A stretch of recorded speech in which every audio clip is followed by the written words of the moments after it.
Welcome to Gen Z Hoops, the Gen Z basketball, coaching, and sports business show. On this podcast, you'll learn from professional players, coaches, and executives from all over the world and see the court in a brand new way. And now, joining you courtside, your Gen Z host, John Hartofilis. Hey, Jessica, what's going on? Hey, how are you? Awesome. Super excited to have you on. I mean, keeping up with your stuff and what you've been doing has been pretty awesome. It's obviously at such a young age over the last few years. So really awesome having you on. I can't wait to hear about all the cool things you've been up to. Thank you. Yeah, it's been quite a journey so far. Awesome stuff. And then just to get us all started, if we could take it back a little bit to like going to Texas and your journey there, I'm curious, what kind of made you think that this was the career you wanted to take and decide to go to Texas and do what you've been doing? Yeah, so I mean, in high school, growing up, I always played sports. And so I knew I was really passionate about sports. And I think when I was younger, I really liked the idea of being like a knee surgeon or something like that and kind of be the one that helps the athletes. And then I realized that you have to go to medical school. So I decided to become a journalist and talk about the people who get, the knee injuries. I just loved Texas growing up. I was a huge Vince Young fan. Really loved just Texas athletics. So to me, it made sense that it was both academically challenging and then I'd have access to such high level sports. So went with Texas. Fortunately, they have the Longhorn Network. They're one of the only universities that has access to their own ESPN channel. So I got to intern with them, work with some of the athletic department, just really have access to nearly professional level stuff. And so Texas was a perfect program. I loved it. I studied sports journalism. So a lot more of the writing side. We did some social media stuff, and I'm sure it's changed since I was there, but at the time it wasn't really like a major to just study social media. I took a couple classes on it, and then a lot of it was just, getting the experience elsewhere. It was a lot of fun. And I think I definitely learned, like with my different internships and stuff while I was at Texas, what I did like, what I didn't like, what kind of journalism I wanted to avoid, stuff like that. So that kind of led me to getting out into the real world and starting to get jobs. It's so cool. And I mean, what I think is really cool is the fact that the job you're doing didn't exist like 5-10 years ago. Like Instagram wasn't a thing. And what I'm interested in too is, I mean, you've also done a lot of different sports and like, even from like the start, right? Covering a baseball team by yourself, right? As a freshman in college, that's crazy. Whether it's lacrosse, obviously basketball is a huge thing for you, football with tech, how do you kind of balance all of it? Like keeping up with all these different sports, like what's that like?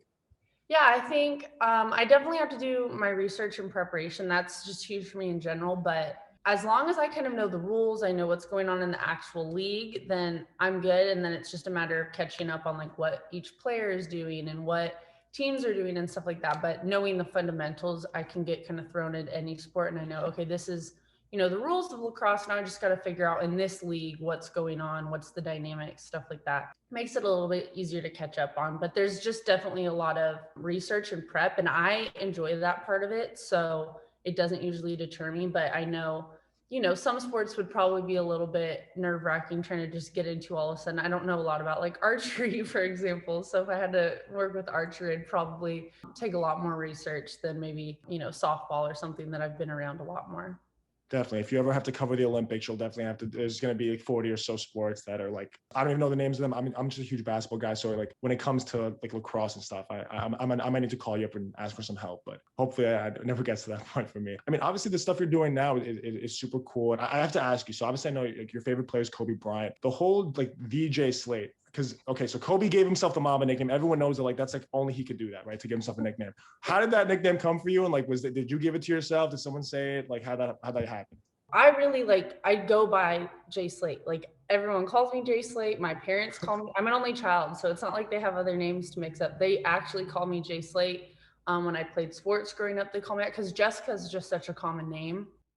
And Slate is a lot easier. And I think when I was little, like athletes go by their last name and stuff. So I thought that was cool. So when Instagram came out and social media came out, like when I was in high school, I was like, okay, we're going to start this off on like, I already knew like branding exists. And I was like, I'm going to pick something and stick with it. And like went with TheJSlate and like, I made my emails that, I made my, Twitter, Facebook, everything related to me has become TheJSlate, and it's just now stuck. The part was definitely probably an ego thing in high school, but I think it helps set it apart a little bit, makes it a little bit more official. But no, I really just stuck with it, and then it caught on to the point where in college I'd have friends for years that didn't know what the J stood for because they just knew it was JSlate. So I really liked it. I think doing anything like that can really help set you apart in the industry because, you know, there's going to be a lot of people with the same first name or just same overall image as you, or just similarities. You're going to be similar to people. So finding small things here and there that you can do to really set yourself apart and like establish yourself as a brand the same way, you know, any prominent athlete or coach or broadcaster does. I think that that's really important. And I think it's helped me in some ways because people that might not necessarily know me know a little bit just because the name sounds familiar. That lesson of obviously standing out is like super cool, number one. But I mean, number two, I can kind of relate to that because I go like my Instagram is J Hart, and I've been going by that for a while. Everyone calls me JH. My parents don't. Maybe I should get them on that. That's pretty cool. If my parents call me that, I'd be branding. Oh my god, I'd be way cool if my parents call me JH. But I don't think it's ever gonna happen. I could ask them after this, but it's not gonna happen. But obviously super cool. It's funny, like only people like Kobe's like that's like his thing to give himself a nickname. But obviously the two of us are doing it. I mean, I think we have the past to do it too. I think you would be cool with that. So. Yeah.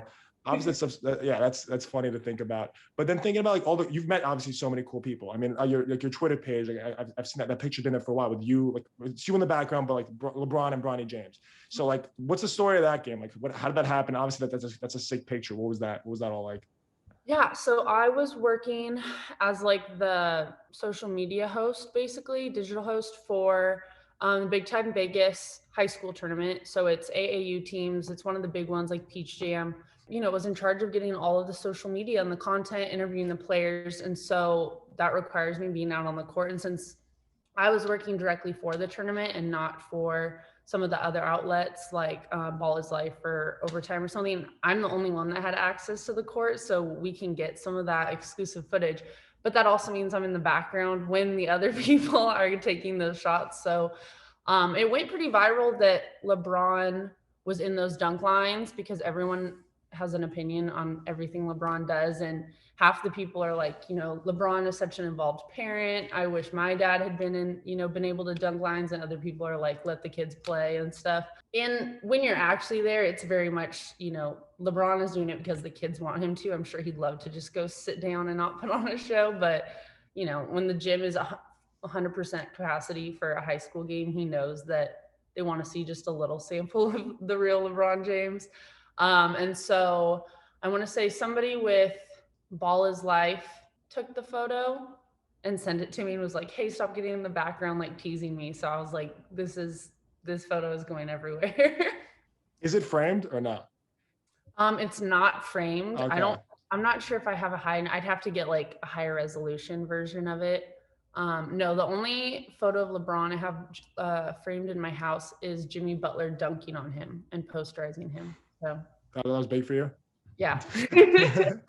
We'll get to that with all the favorite team. If I had a picture with LeBron in any capacity, it would be up there somewhere. I'd probably, hopefully I get a sign to be in a jersey frame, but who knows? But no, that's obviously super cool. Before, I mean, we haven't even gotten to like the biggest, like the coolest stuff you're doing like right now. I mean, obviously this is all just like all this fun stuff. The whole thing with the Hall of Fame and Rick Barry, Jason Kidd, all these legends right of the game that you got to interview. That's like, when I saw that, I was like, oh my God, that's Rick Barry. Like it took me a second. I was like, oh my God. Because like you don't really see him too much. Like he's really like in the shadows. He's one of those guys that isn't really on TV too much and tries to like keep to himself. So seeing you interview him was awesome. Like talking to someone that you're like, oh my God, like we don't, I don't really, it's not like Charles Barkley where he's been retired, but he's like right in your face, or Shaq. I mean, that must have been insane.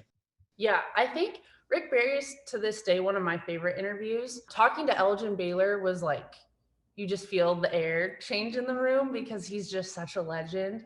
And you can just see how much life he's lived through, obviously, but such an intelligent guy. And so Rick Barry, though, I really enjoyed interviewing because, and I don't know if it is because he's in the media less or what, but he gives you his answers straight. Like he's not trying to give you some fluffy PR answer or some like I'm golfing on the wheel. Like he really answered my questions legitimately, which I respected because I'm trying to get, a legitimate interview. And I think one of the questions I asked him was, at the time it was when KD was still on Golden State. And so I asked him like Hampton 5 or his roster. since they're both championship level teams. And he was like, it just launched about how you can't compare, two eras and how basketball changes and how players are different and stuff like that. And I was like, that's actually a much better answer than because I was like, I really don't care. That was just kind of interesting to kind of tie his era to the Hampton Five. But I was like, this is much more interesting to hear what a basketball player genuinely thinks about, because we're constantly like LeBron versus MJ and Kobe versus MJ. And where does, Shaq fall into players, because he's a totally different stature than everyone. And so hearing Rick Barry pretty much say like, you've got to stop comparing players and really appreciate what all of them bring to the game that's separate, I think was a really, obviously a good soundbite, but just very interesting to learn from somebody that's seen so much basketball. Of course. Did he tell you anything about the underhand free throw? Or no, he didn't give you any secrets like that? No, I did not talk to him about the underhand free throw. I was trying, because the way the interviews were set up is I just sat at the first tee for their Hall of Fame golf tournament, and then it's shotgun. So they all come through the first tee at some point, but they don't start there. So, they have to keep playing golf. I don't want to hold up the game. So I'd usually ask them like one or two questions, and then they had to go on. So tried to keep it at a minimum. And then once I got such a good soundbite about, the eras of basketball, wanted to let him get back to his day. That's super cool. And then a lot of what you do is with younger guys, right? Like Jalen Green, Josh Christopher, interviews like that with I know when I saw that, the first thing that comes to my mind is like overtime, because that's where I see those guys. But like I'm seeing interviews, I'm like, oh, that's that's a whole different culture than like Rick Barry, right? How different is it for you to prepare for an interview like that? And like where it's more fun, kind of like how we're talking now, as opposed to Rick Barry, who's a little bit more, he's obviously way more mature, way older. It's a little different. Yeah, I mean, I think a huge part of it is that you don't have to approach how you interview them differently, because when you're interviewing, even at high school, I mean, the guys, when I was interviewing them, Jalen Green, Jalen Suggs, Josh Christopher, they are very much elite basketball players. So it's not like you're trying to dumb down the interview or make it simpler. They're still, accomplishing things in their respective leagues. I think the difference is just kind of the environment. So when I'm at a golf tournament with Rick Barry, I'm going to ask him, maybe one serious basketball question and then some fun stuff about like, how's the weekend going? Is it fun to see, some of these Hall of Famers again that you might not see on a regular basis? For the high school stuff, it's more about like, Josh Christopher will do some huge dunk that'll just erupt the whole gym.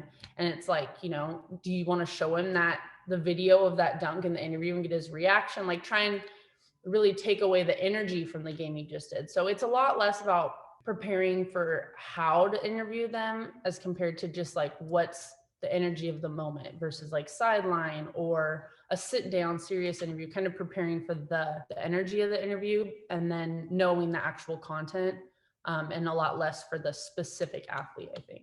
It was super cool to think about. And obviously it's just fun talking to all these cool people. Obviously going over to kind of more of the stuff you're doing now. I mean, I'm curious, like, do you have like a thing with like the Sun or Suns in general, whether it's like the Phoenix Suns or the Connecticut Sun? Like, is that do you have like a certain affinity for that, or is that just coincidence? It definitely wasn't intentional, although part of me now would really like to work for the ASU Sun Devils to just really knock out all of that, maybe work for the Sun Belt. But no, it wasn't. And it took quite a while to like get my mind to remember that one is plural and one isn't. They're both very specific about that. So I had to make sure I learned it quickly. But no, I mean, it made some of the transition nice, but no, it was not intentional to go from Suns to Sun. And maybe you can compete the three-peat and getting all three maybe in the future. But being an interviewing a host, that's just so cool. And I've never spoken to someone in that role before. So I'm really curious as to like what your day-to-day is like in that. Obviously, like I would imagine you're working late nights. You have to do a lot of stuff after the games. Like what does that all kind of entail? Yeah, so it was mostly the prep before the game. So say a normal game is at 7, I'm probably getting there at like 3. That's when I typically get my scripts. I would get them maybe earlier that morning or the day before just on my phone, but it's a lot harder to like learn a script if it's not like printed out, at least for me. And I'm a millennial, so I don't have a printer. But I have to get there. I have to go. A lot of the times it's the same stuff. You're not changing up like, I guess, the script for like the same Geico coverage challenge every day. It's going to be the same. It's just a matter of like rotating which challenges are going on. And so learning the script, running through anything brand new, and then just kind of being there if random stuff comes up, sometimes they need you to go do like a promotional like shoot up in the like the main entrance with like the food or one of the sponsorships or something. And then once the game starts, kind of before the game, you do like an arena announcement, kind of telling people how to use our app or whatever. And then during the game, there's just a couple different announcements. I stand in the opposing team's tunnel. So like whoever's visiting that game is coming to go in, which is fun because then you get to see different people each game. It's not the same suns. And then usually once the game is over, I was good to go because there's really nothing for me to do at that point. But games do take a while, and we'd wait kind of a little while just for the crowds to leave because some people can be kind of weird. And then, yeah, I mean, you do that for every single home game. And then there's a lot of like random events. So like for away games, they'll do watch parties. So sometimes I'd go announce those. There'll be like promotional events with PayPal or something, just kind of being available for really anything that they might need, somebody to host. So I really liked it. It's definitely more on the entertainment marketing side. It's under entertainment specifically, but it's a lot of promotional stuff and not so much like using sports IQ. But I really enjoyed it because, half the reason I like sports is because of like connecting fans and athletes. And like you can do that in digital media with like, good content, with reporting, helping them share their stories, or in an arena, you're helping create that memorable experience for them. So it was a really cool opportunity and, totally different from most of the stuff I did. Oh, definitely super cool. And just to give people an idea of what you're kind of doing there, what was like your favorite event ever? Like an obstacle course, I know the trampolines, I was gonna ask you about the gorilla with the trampolines. Like what kind of from there like really stuck out to you? We actually did a proposal once. And I don't know if I've ever been more nervous, like in the moment for something, because all I kept thinking about is like, what if she says no? Like, what if she doesn't want to say yes and he's making this big public gesture so that she has to say yes, and then it's going to be uncomfortable? Like, what if I just do it wrong and then like I ruin the proposal? And I remember we were running through it like before because we really wanted to make sure we got it right. And we were running through it long enough that players were starting to come out to like do shoot around, and they're watching me and they're like, this isn't real. And I was like, no, this is a real proposal. I'm actually about to like help these people start their lives together. I need everyone to be quiet. You can shoot basketballs later. And it went really well. It was like a kind of like charades, in that like we had a bunch of like posters that people held up with different emojis on them. And I guess she was a really big Disney fan. So like the emojis represented a Disney movie, and then she had to guess what the Disney movie was for like 4 cards. And then she thought she was going to win like some money or something. And we did this at halftime so that there was a lot of time to do it. So she gets through all the Disney movies, and then the last one is really difficult. And it's because it's the clue for like, will you marry me? And she's trying to think, there's like a ring on it. I think she's trying to think about like what Disney movie has a ring in it. She can't figure it out. And her then boyfriend was like standing behind her. And I was like, well, do you want to like phone a friend? Basically, like you can ask him behind you. And like when she turns to do it is when he like got down on one knee, and like everyone freaked out. I'm like in the back of all the photos, so that they're going to have those in their house forever. But like, it was like so exciting. And I just remember like in my ear, because she was taking so long to like guess the other ones, my like in-game entertainment person was like in my ear set, like, we gotta go quicker, like broadcast is coming back on, like the players are walking. So the whole all the teams were back out on the court now at this point, which like we were supposed to be gone before they came back. And I was like, I can't rush this. Like they're getting engaged. So fortunately she was very happy. She wanted to say yes. It was a good experience, but there was a lot of nerves leading up to it. Only the biggest, like you said, the biggest day of someone's life. It's gonna literally, you'll be in their house for the rest of their lives. But it's fun. Definitely fun thinking about that. I'm curious too. And I mean, obviously that's something that he must obviously called ahead. It was a whole planned thing. What's it like? How do you guys pick out people like at random or things like that? Like, how does that process even work? So for that specific promotion, it was like through a jewelry company. So they basically did it where like people applied or raffle. I don't know how seriously they dug into the people, but you win, you get the ring for free and you get the big proposal and stuff. So that's how they picked that. Like we had nothing to do with it. We were just told like this is the person, this is the activation, and like marketing and stuff figured out how they wanted to arrange it all. But for the other ones, like if it's just like a free throw contest, the different entertainment staff that like basically help make everything run so smoothly, they would just go find different people before the game. You know, there's some parameters. If it is sponsored by an alcohol brand, they have to be older than 21. I think in general, they have to be older than 18. They can't be basketball players. So like if Josh Christopher's in the stands, he cannot do the free throw challenge. I think there's some different parameters. And then it just kind of depends on the activations too, because some need 4 people, some need 1 person. Just kind of depends. And so the different entertainment staff, they'll go get them. I remember as a kid always wanting to be picked and never getting picked. So that's something that will always stick with me for the rest of my life. I'm kidding. I'm over it. I'm not sure how all arenas do it. I know ours, it's like they're picking the people like as soon as fans are in the arena. So it's a lot of the people that get there like as soon as the doors open, versus like the average fan comes at tip off. So that might separate it a little bit. Definitely. No, it's obviously really fun to think about that. And it's obviously some people remember the proposal, something that they'll definitely remember for the rest of their lives. But even just, you know, going down and doing a free throw and even if you don't win or a half court shot, that's obviously a lot of fun. So yeah, obviously all that stuff is super cool with the Suns. And then now can you kind of talk about your role with the Connecticut Sun? Make sure we say without the S, but with the Connecticut Sun, like what are you doing there now? And yeah, so I'm a digital media specialist. And so I help with coordinating, creating the content for all social media, digital media for the Connecticut Sun and then the New England Black Wolves, the lacrosse team. There's a team of us and we're really good at being fluid and working as teams. So there's no one person that like exclusively does something because we kind of help each other out. But in general, I do all of the like scheduling and planning of the social media. We have a graphics design guy, but I'll pick up the slack for like some of them so that his plate isn't too heavy. Because we do a lot of graphics and he's really good about doing like the big builds of like game day graphics and templates and stuff. And then I'll do some of the more like fun or creative ones. And then doing like emails that we shoot out to members. Like if you get the emails that are like, you know, tickets are on sale, stuff like that, I'll do all those. Running the website, making sure it's updated and, you know, putting new news articles on there. Changing the content.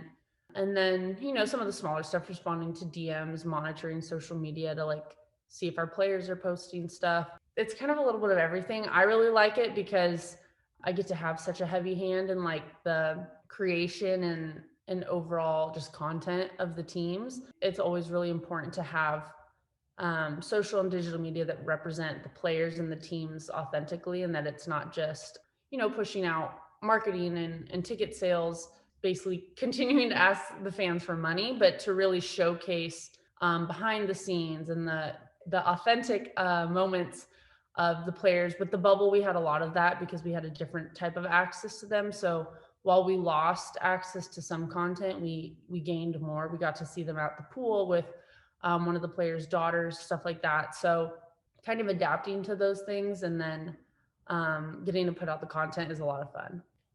So cool. I was about to say, yeah, you basically do everything, which is cool to think about. Basically, which is so helpful. I would imagine for you down the line, a few years from now, as you move up and up and up, like you're going to end up specializing in something, but you'll have a background in everything else, which is obviously really cool. And thinking of other people that are looking to kind of do a similar career like you did, kind of goes a little bit further back, but even it kind of is even relevant now with like how you got the job at the Suns. Is it all like, is it networking? Is it online applications? Like, how does that even work? Or is it just because like once you got your foot in the door, now it's just kind of like it's just meeting people? How does that play out for you? It's kind of both. Like Phoenix Suns, I applied, but then anytime I apply for a job, I really go out of my way to find like who's hiring, who works in the department, just connect on a human level, and not just be a piece of paper online. So I did that for the Suns. And, you know, made the human connection. And I think that helped because they definitely gave me the benefit of the doubt of not having an arena experience when I took that job. And so then for this job, they had a whole application process. I went through it like everyone else, but I found out about it because our current vice president for the Sun used to work for the Phoenix Mercury. And so she knew people in Phoenix and had asked them, if you know anyone, make sure you let them know to apply for this job. So went through and applied and, went through the whole process and everything. But, it's probably a job I would have never even known about had I not been networking and making connections. So it's kind of a combination of the two. Nobody's just handing out jobs to people. I think that's kind of a misconception about networking, is that if you start to know the right people, that jobs will just fall in your lap, and they won't. I wish they would. That would be awesome. But it definitely takes a lot of work. And then the maintenance of, networking. You can't just like meet somebody and then be like, cool, I have their contact for the day that I need them. You want to build relationships and keep up with people and try and check in throughout the year. I think, some people say as frequently as quarterly. I think it just really depends on the relationship with the person. Sometimes some of the more high up, the executives and stuff, I'll give them a little bit more space because I know they have a lot of emails coming across their desk. But then some of the like younger or, just professionals that are more my age, I'll be DMing them constantly. We're basically friends on social media, or we are friends on social media. And then something will come up and I have the confidence to reach out and be like, hey, I know we talk about sneakers all the time, but I saw that your team is hiring, stuff like that. That's kind of the hard thing about sports, is it's not cookie cutter. A lot of industries, it's like you go to school, you get this degree, you do this program for 3 years, then, you have 8 companies to choose from to hire you, and then you slowly work up and then you're CEO. Sports aren't like that.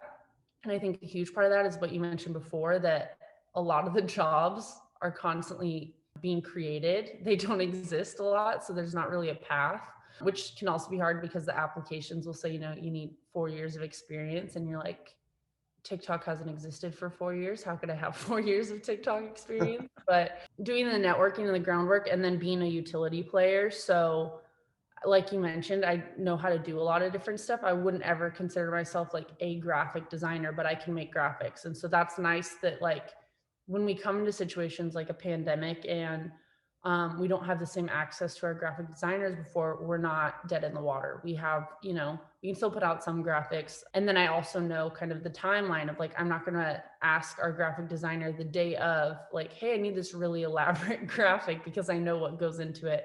I know the time it takes. So it makes you a good team player, and it also makes you more useful in some of those more complicated situations.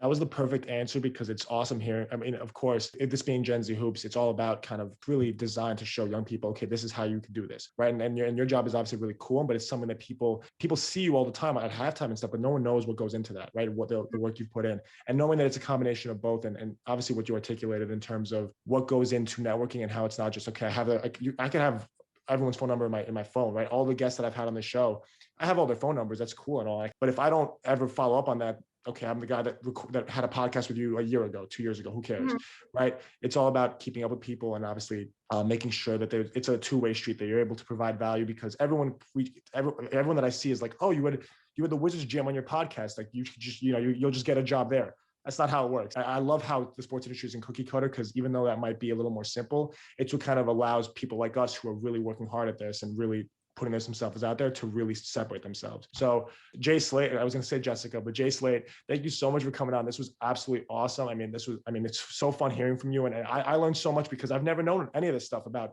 what an in-arena host does, or a lot of the social media stuff. So thank you so much for coming on. Yeah, of course. I really enjoyed it. I think the big thing just going away from it is like, I've always told myself to work as hard as the athletes I'm around. And so, when you're, a lot of the times you think of like, you go to practice, you go to games, you win points. Nobody's getting recruited or drafted just based off of, showing up. So you have to put in all this extra work. You have to be the most prepared person. You have to, do the work of reaching out to what your equivalent of a coach would be, finding those opportunities for yourself so that you can, keep making those steps and be prepared for them when they get there.